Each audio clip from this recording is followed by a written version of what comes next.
Imagine a world where a single wrong choice can shatter families, destroy careers, or even fuel organized crime. A world where addiction is not just a personal battle, but a national crisis. That world isn't far away. It's happening right now, right here in India. Welcome to Global Focus, the podcast where we dive deep into the challenges shaping our society and explore how mindset shifts can bring lasting change. Today, we tackle a growing crisis that affects every one of us, India's drug menace. Whether you live in a metro city or a small town, drugs are creeping into our homes, schools, and workplaces. How did we get there? Who is responsible? And more importantly, how do we fight back? To help us navigate these critical questions, we have a distinguished guest with us today, Dr. G. Shreekumar Menon, a renowned expert in drug enforcement, forensic science, and narcotics control. With years of experience working with law enforcement and policymakers, he brings us a deep, insider perspective on this urgent issue. So stay tuned because today's discussion might just change the way you say India's drug problem and what you can do about it. Dr. Sri Kumar Menon ji, a very warm welcome to you to our show Global Focus. Thank you, Mr. Sinha. Very nice to join your program, that too on a subject of very great importance. Thanks for this great opportunity. Thank you so much, sir. Sir, my first question to you, how big is the drug problem in India and why should the common man care? Mr. Sinha, it is not only India. You see, globally, drugs are on a upsurge. So we are also impacted by that. And because of our large population, we find that the drug problem in India is quite acute. Unfortunately, what has happened is young students, starting even from school, are now getting addicted to various kinds of synthetic drugs. So this is a very dangerous problem for the country because it is the young generations which are getting affected. Yeah. And what signs should a common man look for in their family and neighborhood to just identify this problem? See, if you look at India, the problem is in each state, we are having people who are addicted to different kinds of drugs. For example, if you see Kerala, youngsters in Kerala are hooked on a drug called MDMA or ecstasy. Massive seizures are being reported every day. It is not only students, but even people from various professions. And of course, films and models and all, everybody is into abusing ecstasy or MDMA. If you take neighboring Tamil Nadu, you will find that people are more into cocaine and heroin. If you take Karnataka, it is again cocaine and heroin.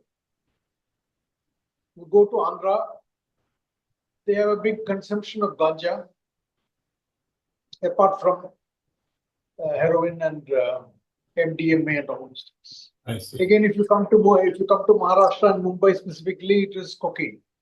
So each state is what we call having its own preferences, and the various drug peddlers are catering to that in full swing.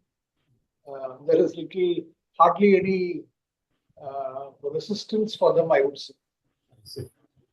See, but one problem that ganja has been very much in use in India in the rural areas, and even the spiritual seekers, they have been using this. So how serious is this consumption, especially ganja? No, let us not get into particular individuals or situations, because this is a general problem. And then you see, there is no assessment in India as to what is the drug problem.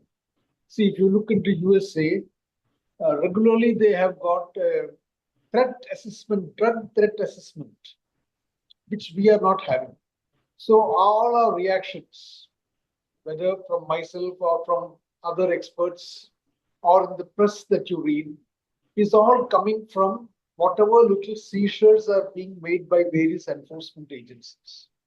Just now I told you that Kerala is addicted to ecstasy and MDMA. Suppose you were to ask me, from where did you get that information? I can only say that it is the information available in the media. We don't know what other kinds of drugs. We don't know what other kinds of drugs are being abused. So, so this is our entire impression, not only of the individuals or organizations, but even the government of India. We are all going by seizure-based reports. So from that, we are making a premise that, okay, in this region, this is the drug that is preferred. But we need not be correct, or it need not be authentic. Because even the seizures, if you see, for example, they're all very few, some few grams of MDMA or ecstasy, but the value is very high, shown in terms of lakhs or crores of rupees. Of course, we do have major seizures, especially of cocaine. Now, recently, there has been just another seizure also, just 2 days back, of cocaine. So there are massive seizures happening. There are very minor seizures also happening. So my feeling is that we cannot arrive at a positive conclusion as to what is the drug threat in different parts of the country, because we have not done any authentic survey, neither the government nor any private organization. So are the common household medicine or the painkillers contributed to this addiction? See, all these narcotic drugs, they all have a medical application. Okay. Now, you just said that there are cases of medical drugs being abused. For example, sleeping pills. So many people are addicted to that. Without a pill, they can't sleep. So this is an addiction. And the problem comes when either the drug is not available, or if you start using it without any reason, if you start consuming these kind of drugs, then it becomes a big problem, as it becomes an epidemic. And we may not be able to control it, because for many of these drugs, we don't have a immediate antidote. For example, if you have what we call a flu, or even for COVID, we developed a remedy, or we developed some sort of a preventive measure. Nothing like that for drugs. We can't do anything. So that is where the public health system gets compromised. In fact, in America, if you see, fentanyl abuse is a very big issue. Now, fentanyl has got a lot of medical applications, and it is a prescription drug.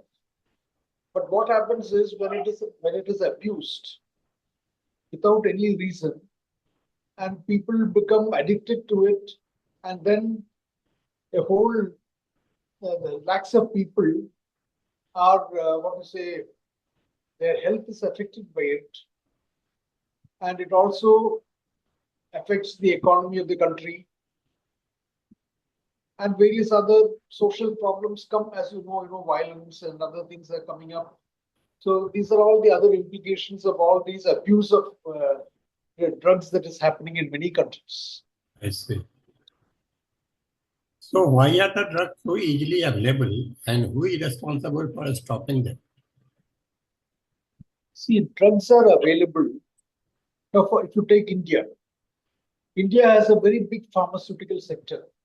In fact, it is the fourth largest in the world. Yes. So these many of the pharmaceutical companies, let us say small scale industries.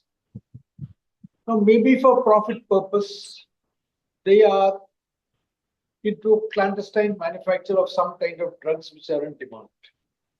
Yeah. So that, and then what happens is we are not able to detect it because of the large number of pharmaceutical industries. Now you see medical shops. Now there is a profusion of medical shops in India, is it not? I mean, it is a very convenient thing also because I want to buy a medicine. I don't have to go, just I step out of my house. There are any number of medical shops. And nobody insists on a prescription or anything. You just go across the counter, you get whatever you want. And there are medical shops, who have to survive. And for that purpose, they may be selling even banned drugs without any questions being asked. Now, if you compare our country to USA it is next to impossible. You can't buy an antibiotic. You can't buy most of the medicines. You need a doctor's prescription. And there are so many other restrictions that to bypass all those, it's a very difficult problem. And in India, one more thing, Mr. Sinnabutaya, which I would like to draw your attention to is the large number of pharmaceutical colleges, Yeah. pharmacy colleges. Pharmacy. Now, for example, in Kerala, we have somewhere about 80 to 90 pharmacy colleges. Neighboring Karnataka has got another 80 to 90. Telangana and Andhra, they are having similar numbers. Tamil Nadu is having similar numbers. Maharashtra is having. Now, what do you do to all these young people? Every year from all these colleges, thousands of students are coming out. How many people can be absorbed by these medical shops or even by pharmaceutical companies? My great fear is that many of the people are desperate, because they are paying lakhs of rupees and then acquiring all these kind of degrees. Maybe they'll be forced. All that you require is a small laboratory which can be set up in your own house. Yeah. You don't have to go to any big pharmaceutical industry for that purpose. And you can manufacture crude drugs in your own house and you can sell it and make money. Now, see, once that happens, we are going to have a very big problem. And I always say, because of the huge unemployment problem that we have in India, the time will come when many of these students will be invited by, say, Colombian drug cartels and other drug cartels based in the Gulf to come there and start illicit manufacture of drugs. Now you see what is happening in what we commonly call as the Golden Triangle. Burma, Laos, Cambodia, Thailand. Yeah. Lot of Indians are going there. In fact, we are now see the papers. We are now concentrating on saying that these are all cyber slaves. They are going there on a tourist visa, getting kidnapped, or they are voluntarily going, offering their services and engaging in cyber crimes. But these people in Thailand, Laos, Burma, Myanmar, and all those places, they have a huge drug problem. In fact, they manufacture a massive amount of drugs, especially deadly drugs like methamphetamine. Now, what happens if the services of our pharmaceutical students are utilized by these drug gangs? Oh. So India will end up as the largest. That is my fear. India will end up as the largest supplier of qualified people who are adept at manufacturing or synthesizing new drugs. So the government should be cautious. We don't need so many pharmacy colleges, and for what purpose these students are being uh, being flooded into the unemployment market. In fact, I will just narrate one experience of mine. Recently, I had gone to Dubai, and I had to get some foreign exchange. I went to one of the small foreign exchange outlets there, and the gentleman in charge was a Malayali. So we started talking in Malayalam, and I was working because of my university background and all those things. He said, "Sir, uh, look at the plight." He pointed out to his own staff. There are about 5, 6 people there. He said, "Look at the plight of all these people here. Do you know Every one of them is either a physiotherapist or a pharmacist or having some allied science degree. I said, what they are doing here? No, sir, what to do here that our degrees are not recognized. So these people have no other go but to come and get themselves employed in these kind of small shops for whatever money that they can get. And he was saying, my own wife is a MSc in physiotherapy, and she's unable to prosecute her profession here. So she is doing foreign exchange, trading. So this is the big problem that we are all facing. In fact, recently I was invited by one pharmacy college to give a drug awareness talk. At the time, I asked the principal because there were about 100 students. I said, and the bulk of them were ladies, young girls. So I asked them, look, all these students who are passing out every year, do they have any chance of getting employment? He told me a very interesting reply. He said, sir, what you're telling is correct.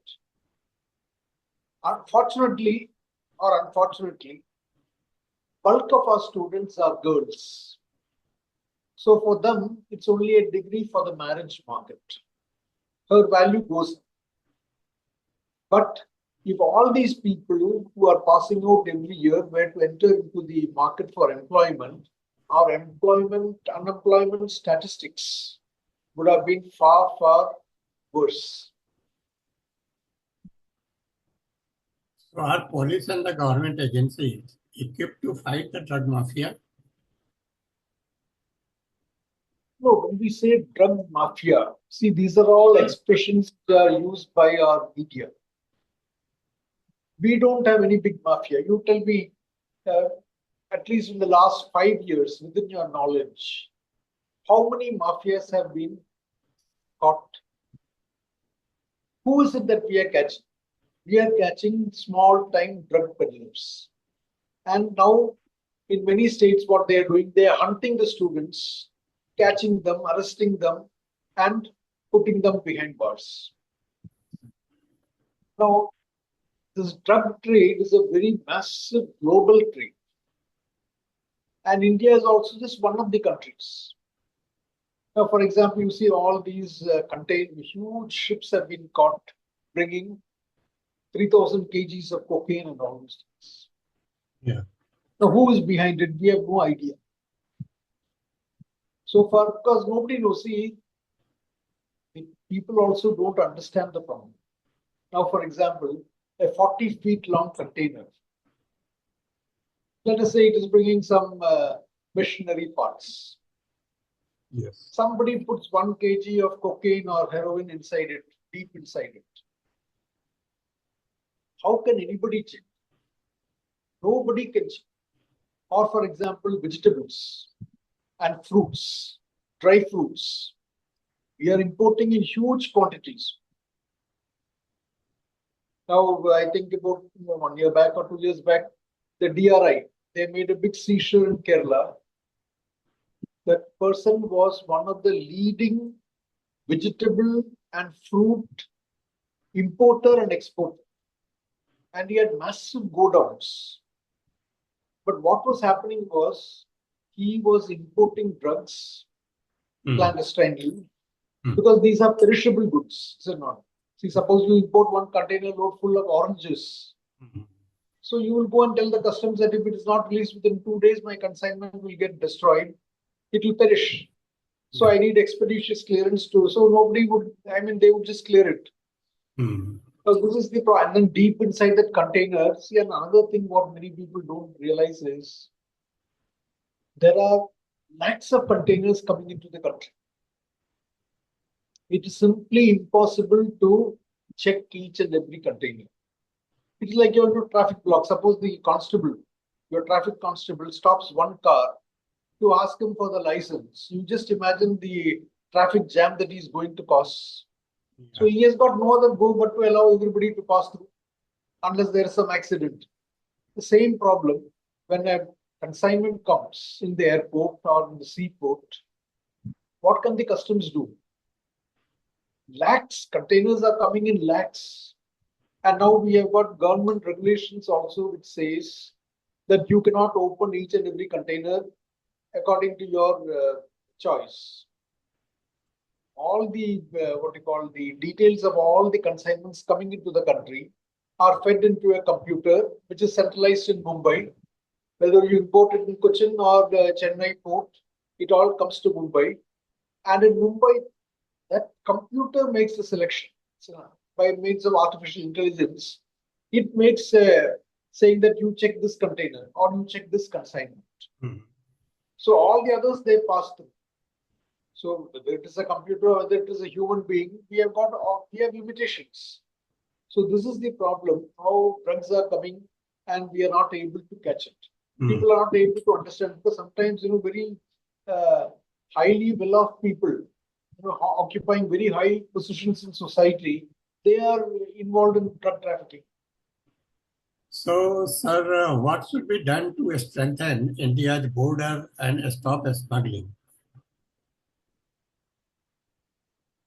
See, money, if you ask me, is a very, what to say, complex business involving money laundering as well as uh, trading in various kinds of illicit drugs. For example, many of the drugs, I will tell you one instance. Now we take Middle East. Now, generally, people say, "Oh, Middle East is very strict. People will get executed if you take even 1 gram of drug." In fact, if you go through Dubai airport, other airport, that is a very warning sign everywhere saying that it carries death penalty. Be careful. But they are having a very, very complex drug problem where their people are addicted to a drug called Captagon. Uh, Says one gentleman, he had called me to Qatar. He wanted to start a drug rehabilitation center. So finally, we went to one Qatari to put forward our proposal. And his immediate reaction was, "No, no, we don't have a drug problem. You may be having drug problem in your country, but we don't have any drug problem." Then I had to show him statistics. Qataris are the largest clientele of rehabilitation centers in Thailand and other places because they don't have a rehabilitation center. Yeah. So what happens is, see, money is going and coming in very complex fashions. And now because of all this, what you call, you can have internet transfer. We don't know where and how the money is going and how it's changing hands. And what are the, because there is, you ask me to tell you very plainly, we don't have, India does not have any detailed assessment anywhere. We are just telling everywhere, if you ask money laundering, hawala, that thing, there is no complete investigation into any case. I will tell you the reason also why. For example, whether it is the customs or the police or any other agency which is making, let us say you made a seizure of 100 kg of drugs. Mhm. Let it be whatever, heroin or cocaine or whatever it is. Mhm. They make the case, there is a big hue and cry in the papers, and some people are telling hawala, some people are telling money laundering, all sorts of things are being told. Now you just see, in for all these agencies, a common problem is lack of manpower. Lack of manpower. Manpower. See, just hardly you find, if you go to any office, you can hardly find about 10 people maximum. Beyond that, there is nothing. Now, these 10 people have to do not only this work, they have to keep track of many other cases. They have to go out for investigation. So what happens is, once the seizure is made, everybody forgets it. They said, "Okay, we made a seizure of 100 kgs. We are happy." There is no further investigation. Then what happens is, Another great weakness which I always point out is transfer policy. You see, because of the transfer policy, now take a simple example. I make a case. I have already given a press conference and my name and photograph has appeared in the paper. I'm happy. Now I'm transferred from this post and I go somewhere else. You come and take over. Now, it's a normal human tendency. You will also think it is not my case. Somebody else has made the case. Why should I waste my time going into this? So you will not take, you just that immediate thing, okay, for prosecution purpose or something, we will go and tell before the magistrate and do all those legal work. There is no further investigation would be done because you don't have any stakes in that matter. So you will leave it. Why should I bother? So this is the common reaction in all agencies and everywhere. So I because see, when I went to USA, I've been to USA many times, officially and unofficially. So I used to go to those agencies and ask them, "Do you have a transfer policy? Are your officers transferred?" And they're all surprised. They said, "We don't have any such system. Our officers are here. They are attached here to this office. They will be here only. Maybe maximum from the airport, they may go to the seaport, or from the seaport to the land custom station. Beyond that, they don't go anywhere. Unlike here, a man in Cochin, he goes to Mumbai. Mumbai man goes to Calcutta. They don't have such a system. So what happens is there is no continuity of investigation or conclusion of investigation. Whatever we are concluding is just the seizure part of it. If you catch anybody, he is also prosecuted if he is available. Because normally what these people do is after some time they get bail and then they go away. Because the case is going to come after, say, 5 or 6 years or even 10 years. Who is going to hang around? Even all these foreigners whom you are catching, they all vanish. Get some fake passports and they go away. Yeah, sorry to interrupt you. We have only 8 minutes of time left and we have 2 more questions. All right. Okay. So what happens when someone in your family become addicted and how can they recover? Could you repeat that question once again? I said, what happens when someone in your family becomes addicted and how can they recover? Yeah, that's a very good question because in India, we have a very acute shortage of drug de-addiction centers and rehabilitation centers. Correct. See, now when, let us say, a drug addict in our family, assuming that there is a drug addict, what do? We take him first to the doctor, who may refer us to a psychiatrist.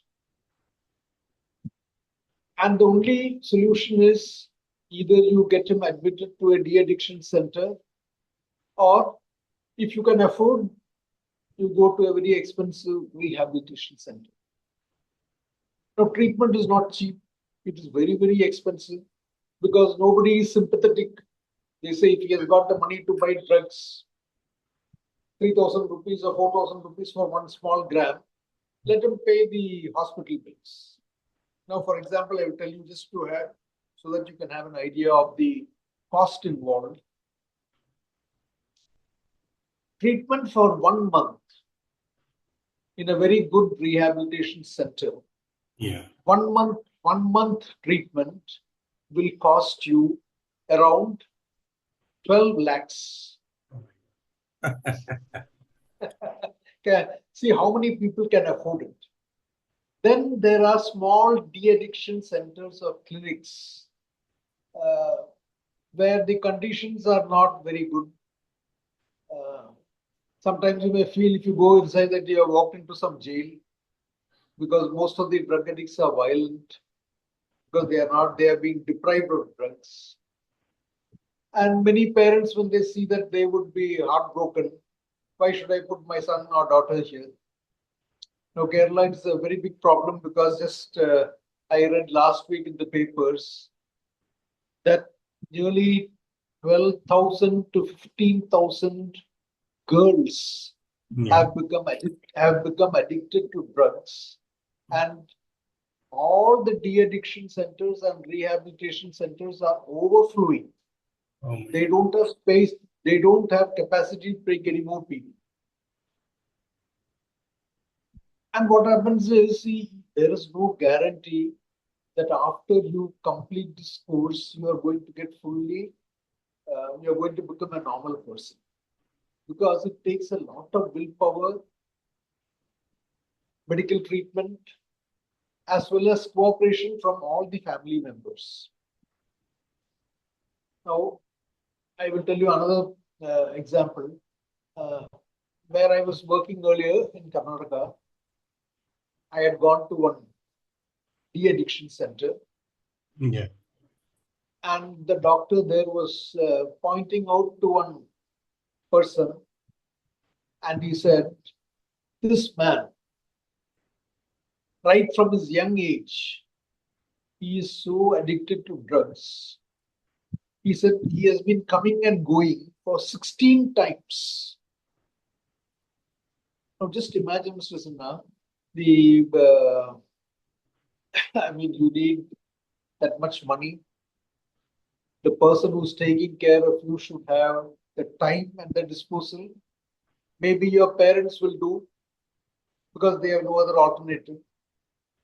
But after the death of your parents, who will take so much of care, spend money?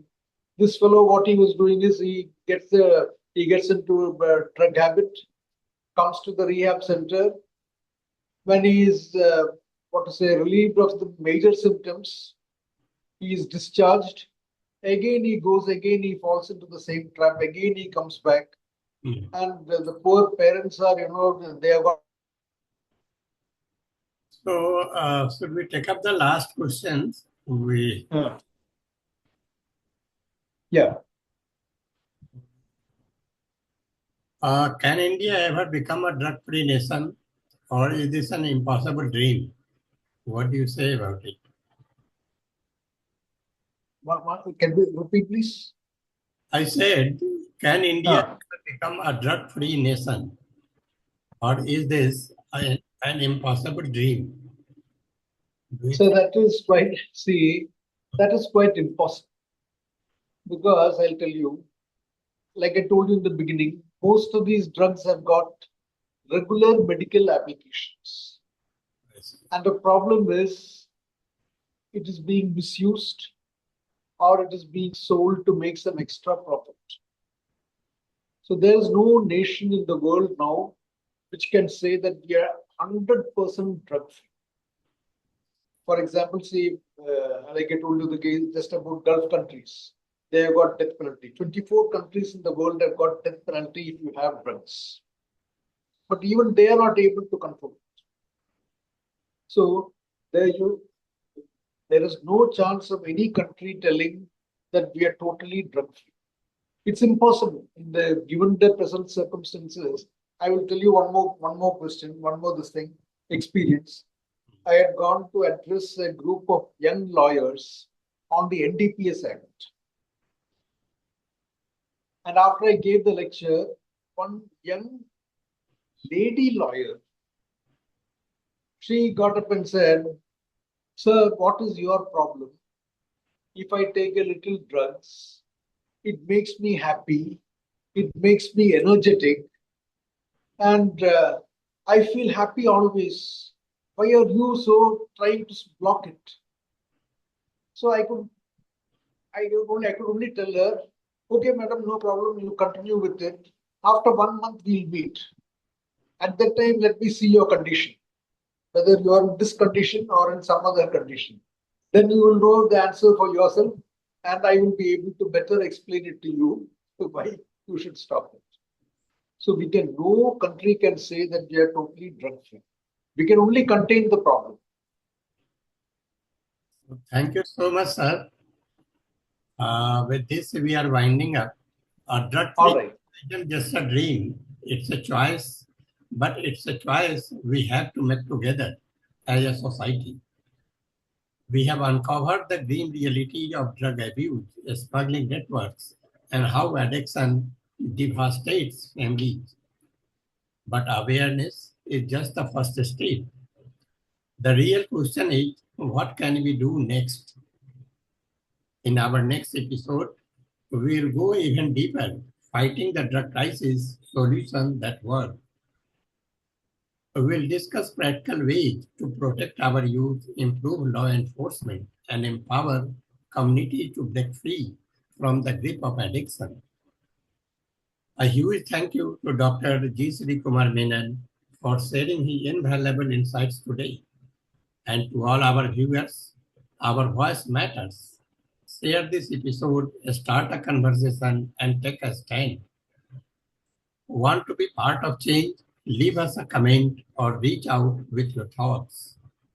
Until next time, stay aware, stay strong, and keep mastering your mindset.